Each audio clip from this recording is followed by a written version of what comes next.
Ассалаумағалейкум. Жеңіл оңай салат дайындаймыз. Оған керегі 40 қабат, менде кішірегі. Осылай турап аламыз және жуа қызыл турап алып, осылай саламыз. Петрушкамызды тураймыз, зеленді.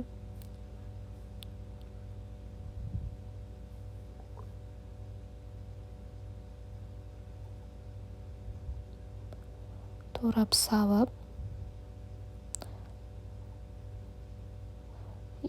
екі немесе үш қиярды тураймыз.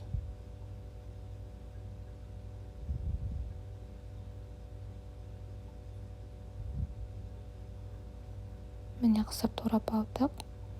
Лимон шырын ездік. Міне лимонды езіп, шырын шығардық, тұзын салдық.